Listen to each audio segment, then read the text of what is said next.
अगर तुमने magnifying glass use किया है तो तुमने ये नोटिस किया होगा कि जब ऑब्जेक्ट पास में हो ना तो हमें उसकी एक बड़ी इमेज दिखती है, और जब ऑब्जेक्ट कहीं दूर पे हो तो हमें उसकी एक इन्वर्टेड इमेज दिखती है मैग्नीफाइंग ग्लास के थ्रू।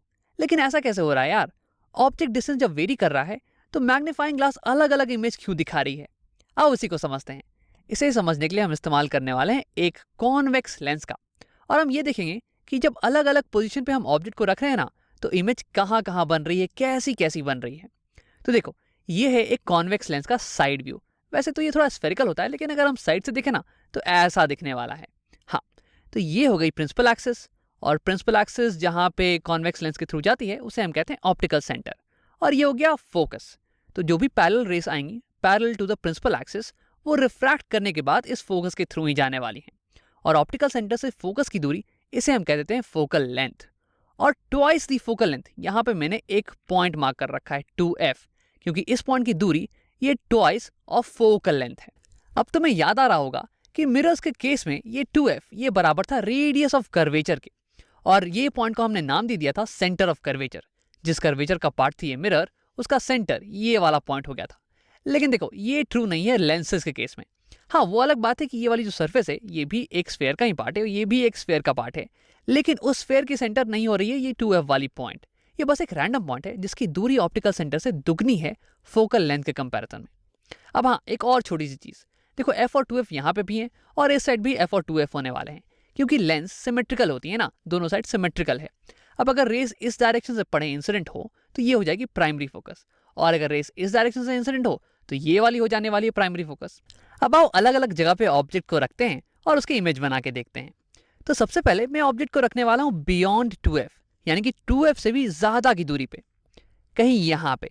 अब मुझे इसकी इमेज बनानी है, तो एक पॉइंट को लेते हैं ऑब्जेक्ट की और उसकी इमेज बनाते हैं। मैं यहाँ पे लेने वाला हूँ इस ऑब्जेक्ट की टॉप मोस्ट पॉइंट को।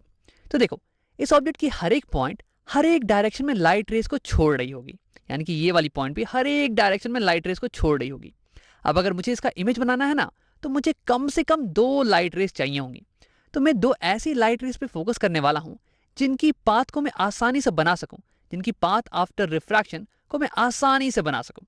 तो एक लाइट रे तो ऐसी हो जाएगी जो कि प्रिंसिपल एक्सिस के पैरेलल गई होगी, क्योंकि मुझे पता है कि प्रिंसिपल एक्सिस से पैरेलल जाने वाली लाइट रे वो रिफ्रैक्ट करके फोकस के थ्रू पास करने वाली है। तो यानी कि मैं इस लाइट रे की बात कर रहा हूँ। अब यहाँ पे एक ध्यान देने वाली बात यह है कि असल में ये लाइट रे ये 2 बार रिफ्रैक्ट करेगी। पहली बार जब ये एयर से ग्लास में एंटर करी यहाँ पे, और दूसरी बार जब ये ग्लास से एयर में वापस एंटर करी हो यहाँ पे। लेकिन मैंने जल्दीबाजी में ऐसे ही बना दिया है, क्योंकि मुझे पता है कि जो भी लाइट रे पैरेलल आएगी ना वो रिफ्रैक्ट करने के बाद फोकस से ही जाने वाली है। तो इसलिए मैंने लाइट रे को बस एक बार बेंड किया और डायरेक्टली फोकस से पास करवा दिया है। ठीक है, अब ये तो होगी पहली रे। अब दूसरी रे कौन सी हम लेने वाले हैं? तो देखो, यहाँ पे जो लाइट रे पैरेलल गई वो रिफ्रैक्ट करने के बाद फोकस से पास हुई। तो यानी कि इसका उल्टा भी ट्रू है, जो लाइट रे फोकस से जाएगी ना वो रिफ्रैक्ट करने के बाद पैरेलल आने वाली है।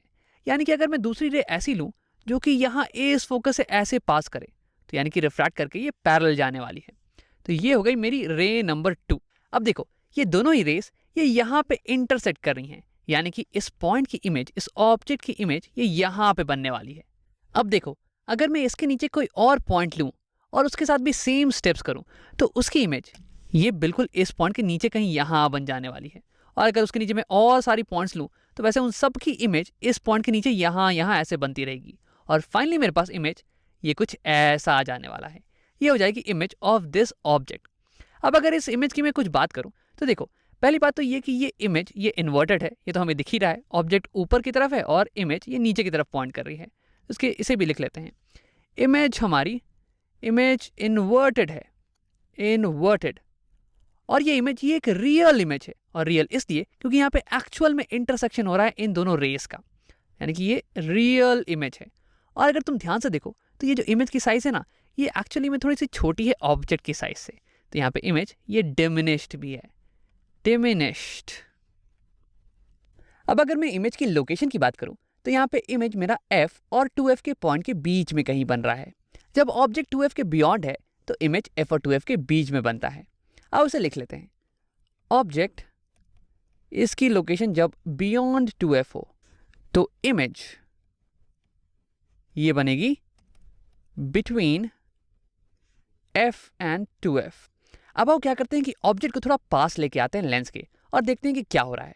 तो इस बार मैं ऑब्जेक्ट को 2F पे ही बनाने वाला हूँ। तो थोड़ी सी जगह बना लेते हैं और ये आ गया मेरा ऑब्जेक्ट, ये एकदम 2F पे आ गया है। अब आप देखते हैं कि इसकी इमेज कहाँ बनने वाली है। तो हम सेम तरीके का इस्तेमाल करने वाले हैं। मैं चाहूँगा कि तुम वीडियो को एक बार पॉज करो और इसे खुद से करने की कोशिश करो। अब अगर तुमने ट्राई कर लिया है तो आओ देखते हैं। सबसे पहली रे मैं इस ऑब्जेक्ट के टॉप मोस्ट पॉइंट से निकालने वाला हूँ, जो कि पैरेलल जाएगी प्रिंसिपल एक्सिस के, और फिर ये रिफ्रैक्ट करने के बाद फोकस से चली जाएगी। ये होगी मेरी रे नंबर 1। फिर मेरी सेकेंड रे ये फोकस से जाएगी और फिर रिफ्रैक्ट करने के बाद ये पैरेलल चली जाएगी प्रिंसिपल एक्सिस के, और यहाँ पे इंटरसेक्शन होने वाला है। तो देखो ये पॉइंट हो जाएगी image of the top most point of the object. अब ऐसे करते करते अगर मैं इस टॉप मोस्ट पॉइंट के नीचे वाले सारे ऑब्जेक्ट के साथ सेम चीज़ें करूँ तो उन सबकी इमेज यहाँ इसके नीचे बनने वाली है। अब अगर तुम्हें मैथ से बहुत प्यार है तो मैं तुम्हें एक चीज़ दिखाना चाहूँगा।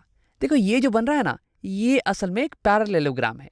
ये वाली साइड ये इस साइड के बराबर होने वाली है, और सिमिलरली ये वाली साइड लेंथ ये इस साइड लेंथ के बराबर होने वाली है। तो इसलिए जो हमारा इमेज बन रहा होगा ना, ये एग्जैक्टली सेम डिस्टेंस पे बन रहा होगा लेंस से, जिस डिस्टेंस पे हमारी ऑब्जेक्ट रखी हुई है। तो हमारी इमेज कुछ ऐसी बन जाने वाली है। और हाँ, इसकी जो साइज होने वाली हाइट, ये भी बिल्कुल ही बराबर होने वाली है ऑब्जेक्ट हाइट के। तो अब कुछ इमेज की प्रॉपर्टीज़ के बारे में बात कर लेते हैं। तो यहाँ पे ये इमेज ये सेम हाइट की है। पहली बात तो इसे मैं लिख लेता हूँ सेम साइज, और ये इन्वर्टेड है ऑब्वियसली। यहाँ पे ये ऊपर खड़ी है ऑब्जेक्ट और यहाँ पे ये नीचे खड़ी है इमेज, इनवर्टेड। और ये एक रियल इमेज है, रियल इमेज, क्योंकि यहाँ पे असली में इंटरसेक्शन हो रहा है रेस का।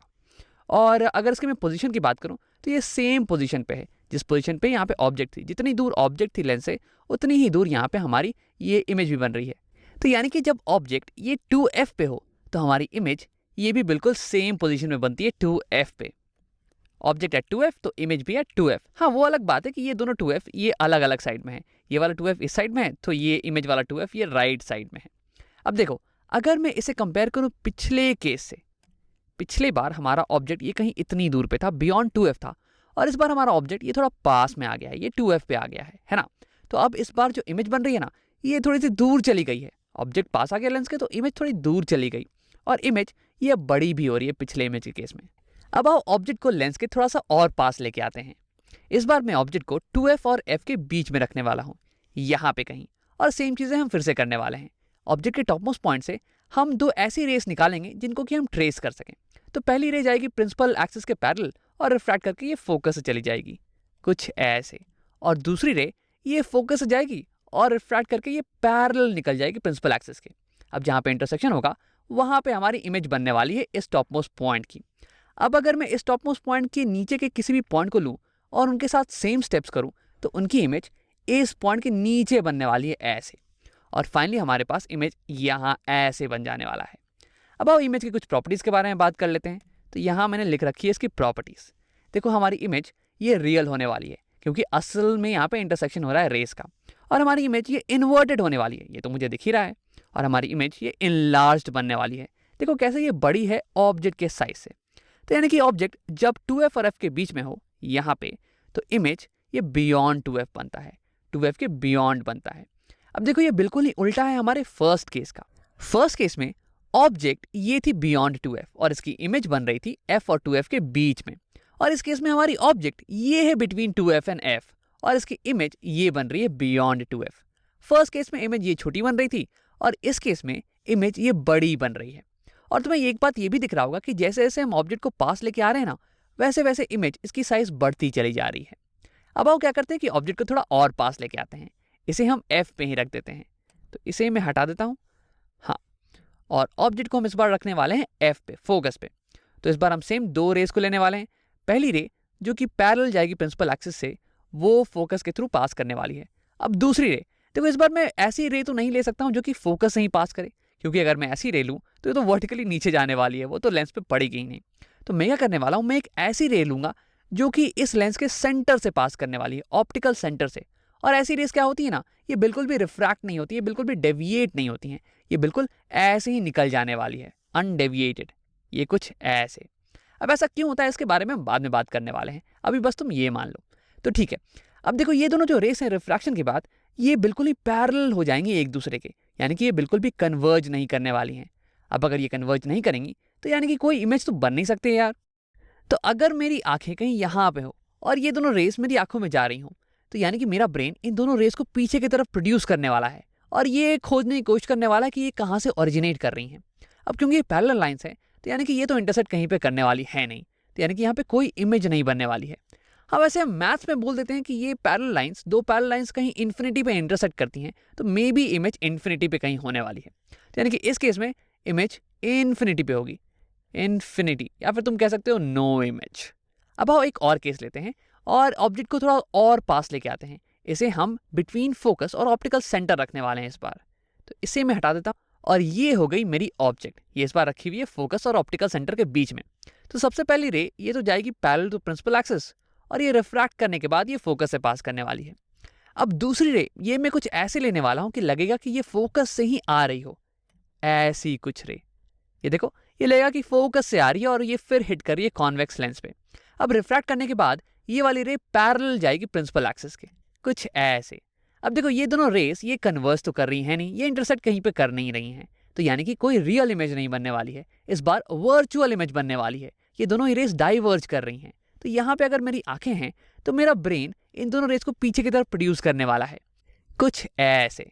तो ब्रेन को लगेगा कि ये दोनों रेस ये इस पॉइंट से ओरिजिनेट कर रही हैं, ये सोर्स है इन दोनों रेस का। तो यानी कि ये पॉइंट ये हो गई इमेज ऑफ दिस ऑब्जेक्ट हमारी आंखों के लिए। अब वैसे ही अगर मैं सारे पॉइंट्स की इमेज बनाऊं तो वो कुछ इसके नीचे बनने वाली है और हमारी फाइनल इमेज ये कुछ ऐसी दिखने वाली है। अब देखो, अब इस इमेज की कुछ प्रॉपर्टीज के बारे में बात करते हैं। तो यहाँ मैंने नीचे लिख रखा है इसकी प्रॉपर्टीज। ये पहली बात तो ये वर्चुअल इमेज है, क्योंकि असल में लाइट रेस इंटरसेक्ट कर नहीं रही हैं, बल्कि हमारे दिमाग को लग रहा है कि इंटरसेक्शन यहाँ पे हो रहा होगा, तो इसलिए ये वर्चुअल इमेज है। दूसरी बात ये कि ये मैग्नीफाइड है, वो तो तुम्हें दिख ही रहा है, ये इमेज ये बड़ा है साइज में ऑब्जेक्ट से, और ये इमेज इरेक्ट है। देखो अभी तक जो रियल इमेजेस बन रही थी ना वो इन्वर्टेड थी, ऑब्जेक्ट ऊपर की तरफ खड़ी थी तो इमेज नीचे की तरफ खड़ी थी, लेकिन इस बार ये वर्चुअल इमेज ये भी ऊपर की तरफ ही खड़ी है, तो यानी कि इसे हमने इरेक्ट लिख दिया है। और ये सेम साइड पे भी है, जिस साइड पे ऑब्जेक्ट है लेंस के उसी साइड पे हमें इमेज भी दिख रही है।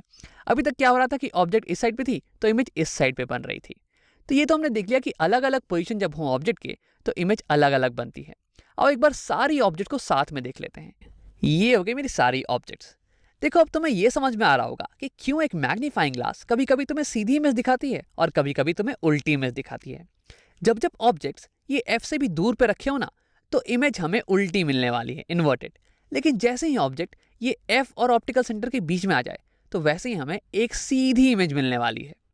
अब एक आखिरी चीज, जब बचपन में मैंने इसे पहली बार पढ़ा था तो मैंने इस रे डायग्राम को याद करने की बहुत कोशिश की थी, और ऐसा इसलिए क्योंकि इसे एग्जाम में बहुत ही पूछा जाता था।